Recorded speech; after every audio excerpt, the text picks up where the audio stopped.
feel like if that continues, even if they fix the draft, if they don't make those hard calls, then they're not going to be able to come back in. Well, I think that part of the reason why E United is so hesitant to be the initiators and be the engagers themselves was draft-oriented. So if E United can go for something a little bit more aggressive or even take some aggression away from Luminosity, that's already a better start for them. Problem is, it's the exact same 4 bans from Luminosity and United as Game 1. LG still in that first pick position, and why would they take anything but Ratatosker? Ratatosker has been looking excellent these last few weeks since he had his change. He has such impact with that semi-global presence. The Flurry of Acorns now a little bit more impactful when he goes in, but I mean, it's the stun, it's the knock-up from the ultimate that really let him have a big impact. And now E United in this spot, they went for Terra and RTO last game, and I wouldn't be surprised if it's RTO again for Benji. He played very, very well, but I'd be kind of surprised if E United go again for it. Oh, actually, it's RDO for LG. So even with a great game from them, I'm surprised that they decided to change it up and go for something different. If I'm at LG, I think I just insta-lock Ratatosker right away. Yeah, if I'm E United, I think all those positive things we just said about Ratatosker, except now it could be Scream who's the one enjoying it for him this time. So I wouldn't be surprised. Instead, electing to pull the Raijin away from Baskin, who had a good game on it last time. Really like this. This gives Venenu some pressure in the mid lane. And where did LG really exert their pressure better than anywhere else in the early stages? In mid, onto Venenu. So giving him something a little bit more safe and a little bit more pressure in the early stages. They do go with the Jing Wei, though, so now LG might be able to have their cake and eat it too with the RDO along with the Ratatosker, which is still available for him. And they pick Scotty, a high pressure AD carry for Barracuda. I really would like to see Mask get Ratatosker again here for Luminosity. It wouldn't show your hand on as to where the RDO is going, if that's going to be going support for Jeff Hinla or solo for Aquarius. And while Baskin might want to get a priority pick right now in that mid lane to make sure that you can't pick up that sort of pressure mid laner again, maybe Baskin's God Pull is the call here. Ganesh is going to be the one that's picked up here. So that's what the difference in the thought process was for E United this game. They instead ban the Rat. That lets Baskin get Ganesh through, though, which could very easily end up on Barracuda. I think likely now that we're seeing both Guardians, that's where it'll go. And Osiris picked for E United. So that makes sense as to why it's kind of worked out the way it has. I like this Ganesh adjustment, though. Silences out that Raijin. Don't be surprised to see Jeff Hinla start mid lane and level your own first, which feels really bad because the level an ability that does 0 damage at level 1 usually doesn't work out for you. But if it can silence out that percussive storm from Raijin, United just can't clear the wave. And Ganesh is, like you said, a good one to take over there too. Raijin, who has a lot of pressure in that early mid fight, that very first lane clear Raijin does so well at, and that's why oftentimes you see him able to rotate over and have a big impact on the jungle too, as a Muzen Cobb and now Terra get banned away for LG. So certainly he's someone that could be there in mid and let Scotty, who does so well on her own, have that solo farm. I was kind of surprised to see the Terra ban from Luminosity. Ganesh so good into Terra, has it's such a good counter pick for that god, as well as that Polar Bear Mike just didn't really get to have an impact with the actual Terra kit in the last game. Terra's Blessing always does something for you, but you didn't really feel that same pressure. Said it's going to be Xing Chen for Polar Bear Mike in the Guardian role. Ares ban makes sense here, especially if you're going to pick something like a Willish, which actually works really, really well here for Luminosity's draft. And now the Circuit, so high pressure coming up from LG. Minute. Yeah, I'm there with you. Now they've got maybe Scotty mid. This is too many assassins. There's something wrong here with Luminosity. There's a pocket pick. We'll see. I imagine that it could be Circuit or a Willish solo. And then No, I don't know. I honestly don't know. It's got to be Scotty mid, and then a Wheelix or Circuit somewhere in the duo. There's no way they don't give Scotty to Barracuda. Like, Barra's playing a hunter. So it's and Baskin's the one who wants to troll and play weird stuff anyways, right? So maybe it's Circuit, maybe it's RTO mid, Circuit. Well, let's take a look. Baskin on the Wheelix. A Willish mid. Oh, of course. I mean, how could we not expect that? I mean, it's obvious. We were silly for wondering where it was going to be going. I mean, it's obvious now that Baskin wants the Wheelish because they're level 1 on the Feather Step is so nuts, right? That's all it is. Yeah. I guess this is just like Luminosity taking the strategy of getting early pressure and cranking that up to like 20. Like, we're gonna pick one of the best level 1 assassins in mid just so that we can ensure that you don't get to fight us.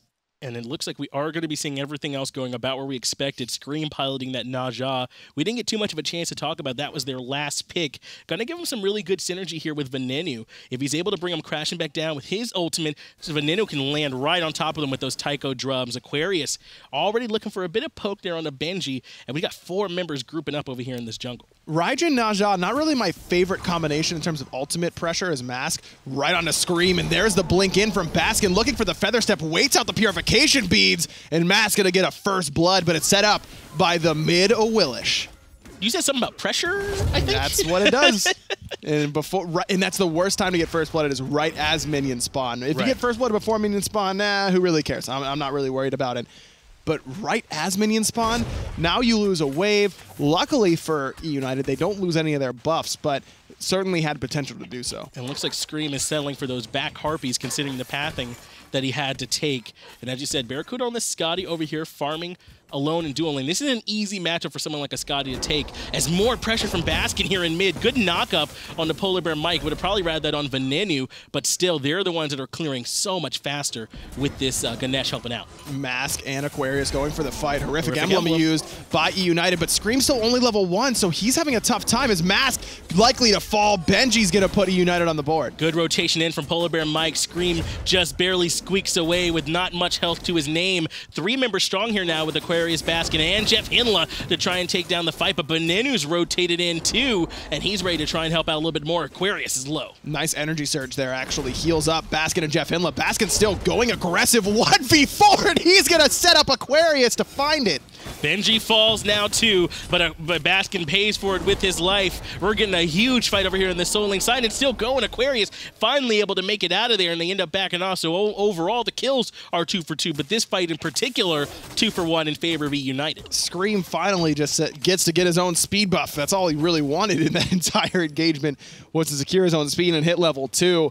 Baskin going down to set up for another kill. Kind of unfortunate that neither of these first 2 kills that Baskin has set up for his team haven't gone to him. So the god that you want to get an early lead on to try and keep the pressure going in the mid lane, this mid Awilish hasn't gotten either of those, and as a result of that, it's Venenu who's a level up. Now, how does Luminosity win with this comp if we're at like 45 minutes? They don't. If it gets to 45 minutes, I don't think that they win, unless they're up, you know, a million gold, or just kind of taking their time ending the game and trying to end the game a little bit faster by getting a kill, another kill onto Benji, who's very far behind now to Aquarius in the solo lane, about a level and a half. And Mass, the one getting credit for that kill, now sitting at 2-1-0. So you really don't want to see, on the list of assassins, you don't want to have 2 in their kill count at 3 minutes. Cirquette's pretty high up there, and now Jeff Enla being joined over here by Barracuda as they continue to push out. Panda Cat's still solo, as we've been seeing Polar Bear Mike try and help out in the mid. Now, Baskin needs to be careful into this Naja for Scream, because if he gets sashed, he's immediately just going to get hit by Windfire Wheels. There's no real recourse for Baskin, and that's where Jeff Hinla's protection is going to come in. You can silence out that ultimate before you could use the ultimate. The ultimate itself, CC immune, obviously, but with that combination, normally with Naja, if they haven't been hit by any CC for diminishing returns, you can sash, auto attack, ult, and it's guaranteed every time unless there's any CC immunity in the kit.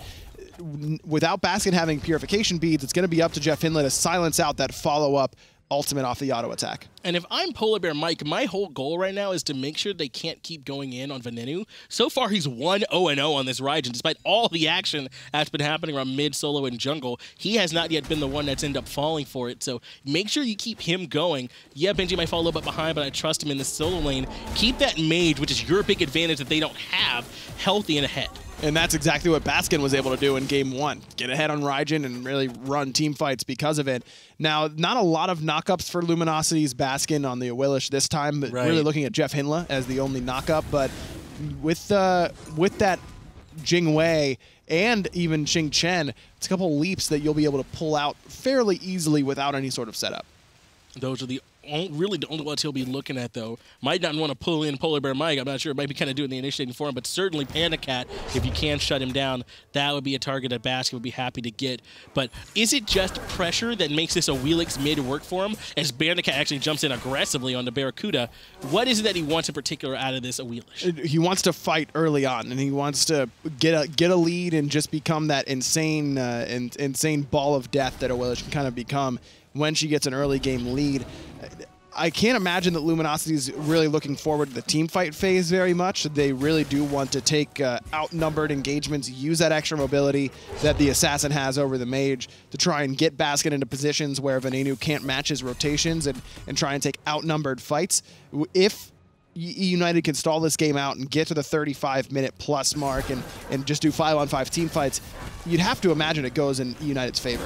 Could be trouble for Barracuda. Bede's already forced out, but he's able to escape. Polar Bear Mike throwing Baskin away from the team fight and trying to help push Jeff Hinlow away, so Barracuda makes it out thanks to a strong rotation from Jeff and Baskin. Unfortunate there for Baskin because he blinked right onto a persistent gust as Scream gets jumped on in the mid lane, and Mask answers the ultimate with an ultimate of his own, hops on top, and gets the kill. Venenu, though, is up on those Tycho drums, pulls Mask right back in, able to clean up that kill, but here's that knockup we were talking about. Polar Bear Mike might be in trouble, and he is. Baskin now gets his first kill of the game. I'm sure he's happy as Mask is 3-2-0. Nice play there by Mask to get that solo kill onto Scream, and then but an excellent job by Venenu in response to get that solo kill, utilizing the multiple instances of those Tycho drums to taunt Mask back in and then guarantee the kill shot with the full damage shot of Tycho drums. But that's what you expect, is Baskin being able to clean up and do a big chunk of damage. He's top of the player damage charts right now. The two mid-mages, well, mid-players, I should say, on top of the player damage charts in this one. And that's what's going to make Mask so scary. We saw the perfect example of it in this last engagement. If he catches someone not even out of position, just alone, a rotation through his skills is enough to get a kill, which we saw him do. Maybe a couple in-hands were needed at the end to clean it up. But he takes care of Scream, and now he's gotten to the point where he's ahead of him and Aquarius is ahead of Benji. Still for that pre-10-minute mark, I want to see him start looking for some invades. I really like this decision from Scream to go for the Talaria boots on the Najah jungle. Najah can proc these very easily with the ring toss. You don't have to be particularly close, and can make use of that extra HP 5, the extra movement speed out of combat. Those things can be very, very helpful for Najah. And with Scream being behind, this is a great opportunity for him to use those Talaria boots passive and just kind of proc some extra gold to try and catch himself up. We keep talking, too, about how Luminosity is going to really struggle later on in the game. They do have Barracuda on this Scotty. She can be a real nightmare once she gets that full build online, especially if Barracuda can get even a little bit ahead of Panda Cat and have more of an impact than he can on that Jing Wei. So it might be, let's use Mask, Baskin, and Jeff Hinlow to get ahead early and try and set up Barracuda to clean things out if we need to later. Look, Scotty's a nightmare all game long. She could have no items. As long as she got a point in permafrost, miss me with that. But Barracuda can absolutely be that late game hyper carry for LG. Now, it's not going to be the same big crit bursts of damage that Panda Cat's going to be putting out. It's more control with permafrost. It's locking people down with the root on the ultimate, and it's just being that poke factor and allowing these double assassins between a Willish and Cirquet to get in and finish off a low health target for you. Lowering the kill threshold, just like you're saying. Mask just barely able to avoid that sash in the mid lane, so he'll be all right with that one, able to skate out. But we talked about how Barracuda might be the late game carry for him. He's actually going with a defensive item real early on here in his build. That's because he knows he doesn't have to do damage right now because he's got a Cirquet and a Willish on his team. I mean, they're going to do plenty of damage. Even Ganesh in the early stages.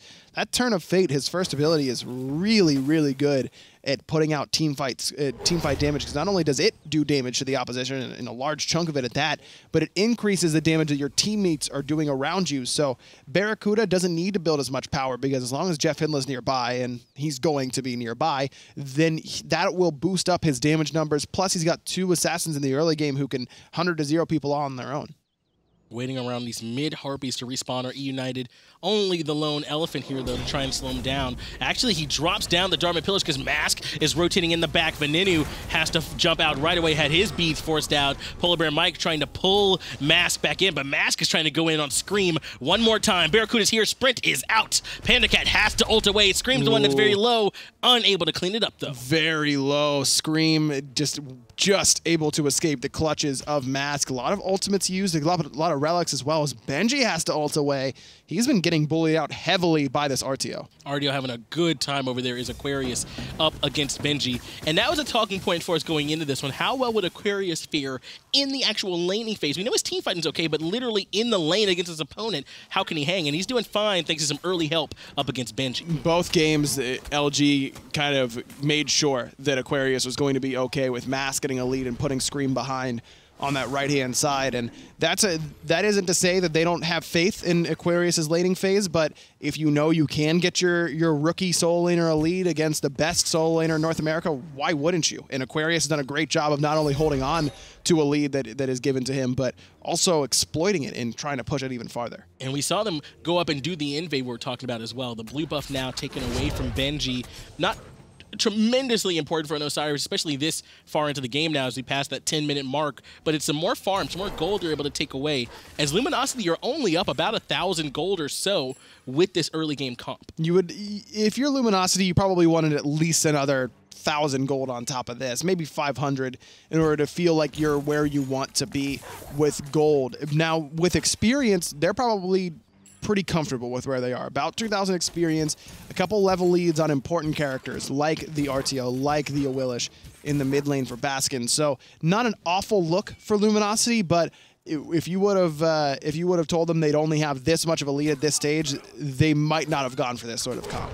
I'm not going to lie. Every time you say that mid lane Awilish, it That's triggers why I me a always little say bit it. over here. Whenever I say Awilish, I always make sure to say mid lane Awilish. Got to get my head right. Yeah, I'm just trying to, because I know in the later stages, one of us is going to say Baskin's going to die, and it's going to be like, oh, the jungler falls, and we'll be like, no, it's actually the mid laner. It's just playing an assassin. Actually, the mid laner. Luminosity grouping up here to just get their own speed buff this time. Still not any kind of invade timers on United's side of the speed buff, but they got that blue one, so that could be something they choose to go with. Venenu picking up the Doom Orb here, and that's something we've seen a little bit more of. There's a couple options if you want a lot of early game power, but this lets you get some mobility to go along with it. And just trying to boost up that damage to be relevant like Baskin and Mask are going to be in the early game. I mean, Baskin's going to be doing more damage than Fen without it. It looks like it is. Only Jeff Hinless here. Gold Fury already getting burned. Polar Bear Mike keeping him away, as is those Tycho drums. Venenu gets credit for slaying it, and that's a big win for United to slow down the pressure coming out from Luminosity. Now they're actually up in gold, or United. That's a really big Gold Fury for sure. Just trying to keep down these early game assassins for Luminosity and getting some extra gold for Scream, who's still behind, for Benji, who's a little bit behind as well. But both of these players starting to catch up a little bit in their respective roles. And I'm wondering if that might even be another potential weakness of this comp for Luminosity. I don't doubt that they'll have damage onto these targets, but their ability to steal it away won't be nearly as strong as if maybe you had like a Final Judgment. Exactly. You don't have that big burst of objective secure. And even if they did, though, Jeff Hinley's the only one there because of some ill-timed backs from Luminosity. But I mean, that gives United a little more feeling more comfortable to get it started up, right? I mean, even if they show up, how do they stop it? As now they got them locked down, those Dharmic Pillars. Polar Bear Mike takes way more damage than he bargained for, and Mask cleans it up. And he even is so nice to spread that poison to Benji and make sure that he puts a little bit more damage onto him as Scream and United lose their blue buff yet again. And there's the blink in from Baskin, who used an early purification beads. Big damage on a Scream. And that's Mask getting another kill. Scream falls. Benji might be in trouble under the lockdown from Aquarius, but it's not enough. He gets back under that Tier 2 tower, which, because the Tier 1's already fallen over here, and they're not ready to push in. Venenu, though, looping in, as is Panda Cat. Panda looking for Baskin, but just couldn't quite find the damage. Even Barracuda's here, but with this many members here for Luminosity and them having the extra life bar, the extra damage right now, Portal Demon is a really smart call. And this is what Luminosity have to do, especially after just giving up that Gold Fury for free. They got to come over here and put pressure on like they do on the Scream here just now. Now they'll be able to take out the Portal Demon as Aquarius continues to zone out 4 members on this RDO. Now taking a little more damage than he expected. Whirlwind and Rage of Steel throws him back into the Tycho drums from Venenu. Maybe a little more than they needed, but they lock him down. Good choice by Mask. I thought he was going to jump in there with that ambush, but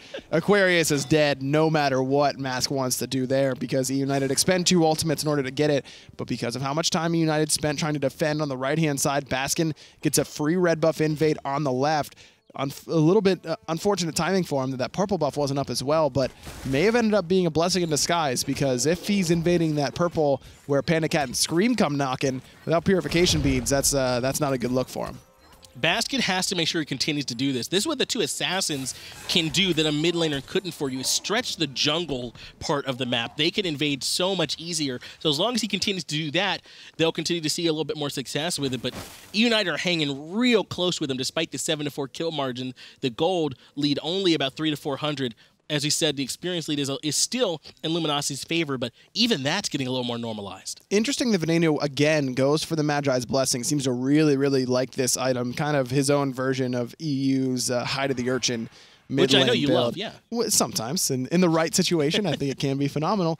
I think I would have rather seen Ven go for a Dynasty Plate Helm in this matchup, trying to get some extra physical protection for cheap, as well as continuing to upgrade that damage. Now, that does leave him more vulnerable to the double blinks of the two assassins between Serket and Awilish, so I understand his thought process behind the Magi's Blessing, but I think that I would have rather seen him go for just some outright cheap physical protection that can help him out, even if he does get jumped on. Now, I'm still obsessed with Barracuda's build right now. It really feels like a Scream is once again under aggression from Mask. Barracuda's here to lock him down. Mask gets credit for that. He's up 6-2-0. 0-4-3, and again, this is the biggest difference in this game for E United is not just this game, but this set, is that Mask has outperformed Scream. Yeah. And Scream has looked like the best jungler in North America all split long. Today, the only day where he doesn't look like that player. And that is, while E United still, in their fans, should be very excited for LAN and should still feel like they've got a really good chance to be one of the best teams there, if not the best team there. I really think they can compete with Dignitas and Obey.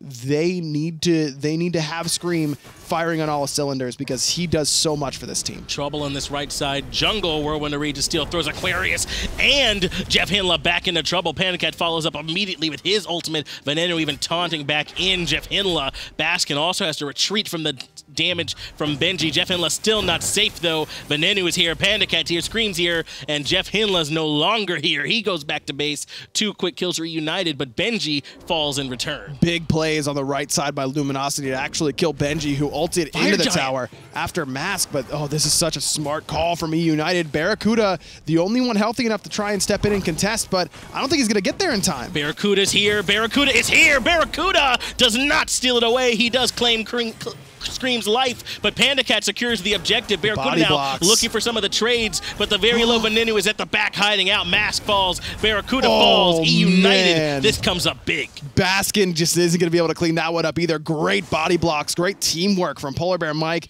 and Pandacat to save the life of Veneno, who was 1 auto away from falling. Love the idea from Barracuda. Gotta go in and stick your nose in there and try and seal away that Fire Giant, but just a better call from E United. Now, this game that looked like it was going to go Luminosity's way, it's E United not only in the lead, but 3 members with Fire Giant. In the lead, 3 members with Fire Giant with a comp that they got to think is going to do a lot better late too. Now the call is to go start up Gold. Fury, only Baskin's here, and that's not a typical mid laner that's looking at it. He's on Awilix, so it doesn't really have any say on it. Gold Fury falls in favor of E United. Now they're the ones up 2,000 gold, despite being down a couple kills. And this is the next chapter. If E United win this game, this is the next chapter for Veneno, in my mind, in his career, where he's moved to the mid lane, he's looked very good, and he's on a top team, and he's a great role player for them. He fills a lot of different team compositions for them. He's got a versatile god pool, and he's incredibly reliable. But he's not that big name carry guy. Veneno is carrying this game for E United. He's 5-0-2. He's putting out plenty of damage. Polar Bear Mike is also having a phenomenal game on the Xing Chen. Yes. He's set up for Veneno multiple times with that XC ultimate. But Veneno, this could be his first opportunity to really step into the limelight and take the game by the reins and say, I'm going to win this one for my team, when my right side of the map that usually dominates for us is losing, and losing fairly badly. So this could be the next kind of stage in Veneno's pro career, his maturation process. And I've been wanting to ask here, as you said, Veneno now showing that he can hang around. Benji, though, once again in a lot of trouble. That right-hand side of the map is not going to be the win condition for E United this time. Polar Bear Mike has to jump away from Aquarius' damage, and the Portal Demon's here if LG want to look at it. Baskin in a lot of trouble in mid because Veneno's putting out that damage. Could go in, and he will with the Purification Bead. Still looking for it, but he's putting himself in a bad spot. Big taunt, though, comes out. That's going to slow down the aggression. Didn't have any more damage. Polar Bear Mike does help clean up Mask, but Barracuda's here. He takes out Veneno. Good satch in from Scream. Sets up the damage to take down the AD carry from Luminosity. Up into the air goes the Bear, and landing down into a whole lot of trouble. Knockup was there for Pandacat. Aquarius going to get cleaned up by Panda as well. Second kill in the game for him. The United still 2 members of the Fire Giant. They push down the middle. T1 looks like Tier 2 was in a lot of trouble as well. Did you like that? Up into the air goes the bear? Yeah, it was pretty nice. Yeah, then, yeah. I mean, no, cameraman, I liked it. No one asked you. John asked me. Yeah, I asked him. Well, you're on the camera though, right? You shook it because you like it, or? No, Oh, okay. I can't work that camera. I don't know how things work here. I'm brand new. Baskin though, on this mid lane of Wheelix 2-1 and 6. How you feel about his impact so far? He made the impact in the early game. I just, it's so risky. I would rather see Mask take the Awilish and have Baskin even play something like when Wolfie played Isis yesterday. I mean, that to me, I like Isis. If you're really about getting mid-lane pressure and being able to fight in the early stages, you really think Awilish is the best guy to do that, and I don't necessarily disagree with that thought process. Put it in the jungle. And Mask, don't get me wrong, has done so much in this game. I mean, yes. He's top of his team in player damage. He's 7-4-3 on this Circuit, and he's been having a phenomenal game. But Mask is so versatile that I feel like he could do the exact same thing on the Awilish and still be successful. Luminosity this felt a little bit forced for me. And I've been meaning to ask you about this Barracuda build all game, but we haven't had a chance. It feels to me, and tell me if I'm wrong here, but this doesn't feel like a win right now thing. That feels like a late game type build Barracuda's working with. Did they see this game going late? Yeah, this is like a Barracuda kind of covering the bases on if we don't get a lead early, I need to be able to carry in the late and be able to absorb cooldowns in the mid to late. And again, it was relying on the damage that Circuit and Awilish were going to be putting out in the early to mid game to carry Barracuda through where he didn't have any damage initially. But I feel like Luminosity, if they're going to draft this sort of composition and play this sort of style, they should just go all in. I mean, yes. They should just go straight for damage. Let's just win right now and not worry about the later game, because if it gets there, we're probably in trouble anyways. Benji might be in trouble in the mid, and he is in trouble. Baskin takes that kill with a lot of help coming out from Mask as well. PandaCat and Polar Bear Mike going at the 2v2 against Barracuda and Jeff Hinla, and they're winning so far. Aegis comes out from PandaCat, but they've got some help coming in. Mask is here. Aegis comes out now from PandaCat to keep him alive, but Scream falls again to Baskin. And it's Aquarius and Baskin just doing it all on the backside. Venenu in a lot of trouble. Featherstep doesn't quite finish him off. He's very, very low, but no one else from Luminosity can close the gap. They got to get Venenu here. That's the most important target on E United. He manages to squeak away. Now Aquarius under a lot of pressure. PandaCat cleaning that one up. Mask comes in. He's very low. He jumps away.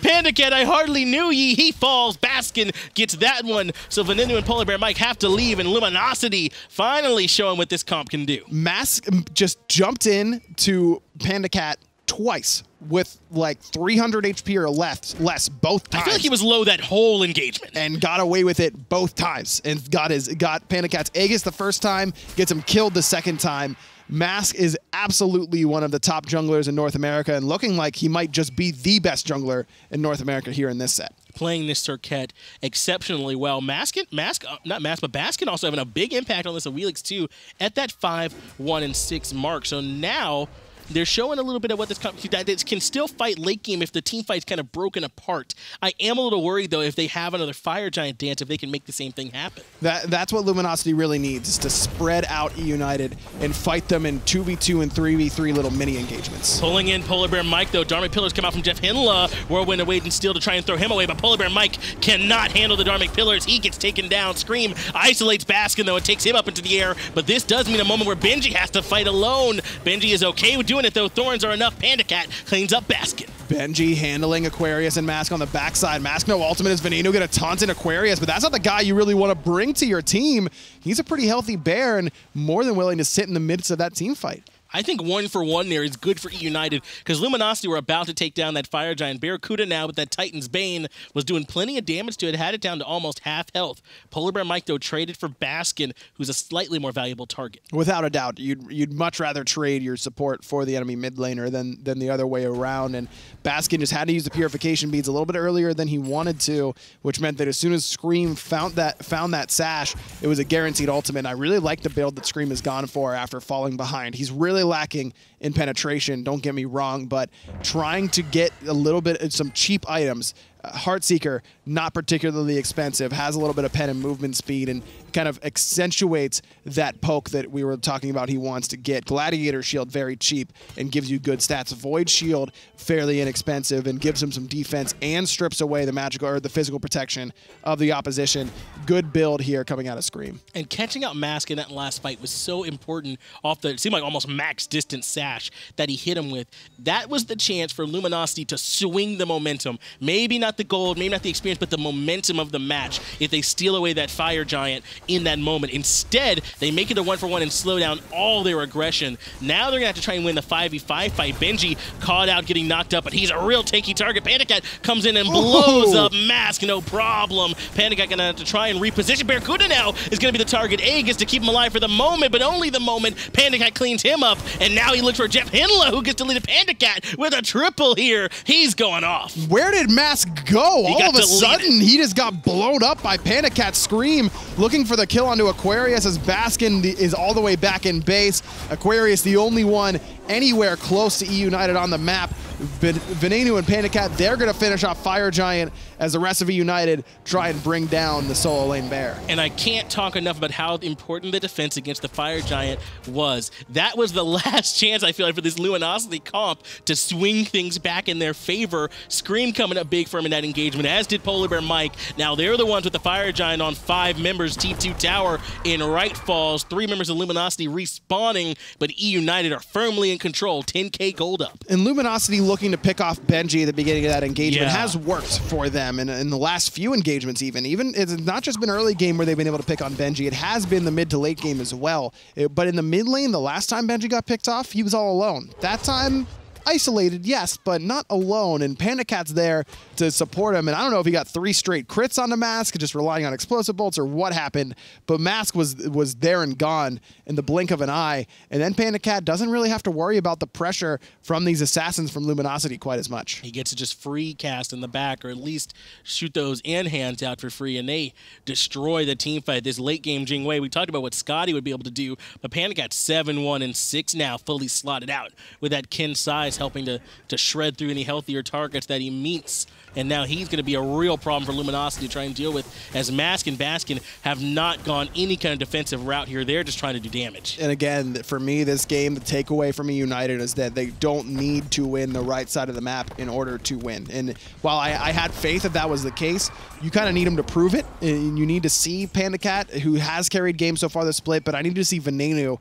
fill that role as well. And those have been the two, really the right side of the left side of the map entirely. Polar Bear Mike, Venenu, and Panda Cat have been the carries this game. I mean, Scream and Benji are combined 2-11. That's not really what you're looking for out of 2 of your best players. And we've seen this before, too, as Mask gets the bead forced out the middle by Polar Bear Mike. That's a big win for him. Panda Cat has felt like he hasn't really had a chance to show that he's a high-level AD carry. Well, this is his game. He's showing up here now along with Venenu, as you said, as Polar Bear Mike pushes in. Aquarius trying to root him out. Dharmic Pillars comes out, too. Mask trying to lock Panda Cat down, but the beads are enough for him to move away. Aquarius gets thrown back into the damage from Venenu. That's not the preferred target, as Panda Cat can't fight through the thorns, and Baskin's looping around through the back. Looking for Panda Cat, but with that double lifesteal, it's not going to take him long to regen quickly.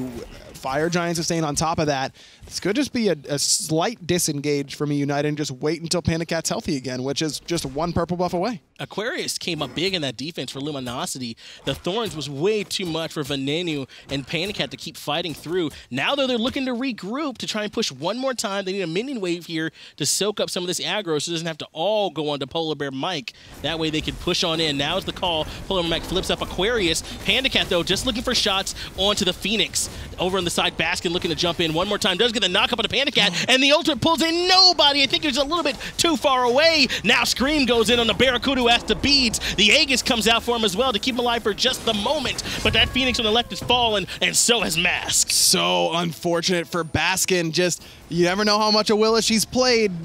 That max range knockup is just a little bit too far for the gravity surge pull. That could have been the team fight turner because Panda Cat didn't have beads, but now he's in trouble because he's knocked up. Aegis saves him for the moment, and Airstrike gets him away. It's just long enough for him to get out of there. Polar Bear Mike does eventually clean up Baskin. Aquarius looking very low too. Does try and get the heal off, but Scream cleans up Jeff Hinla. Only Aquarius, not even Aquarius, only Barracuda standing now, and he's contemplating the flags on the wall as E-United come in to split the set up against Luminosity. Bear can't even bear to watch because his bear is dead, and so are Luminosity's hopes of getting top seed in North America. E United only dropped one game.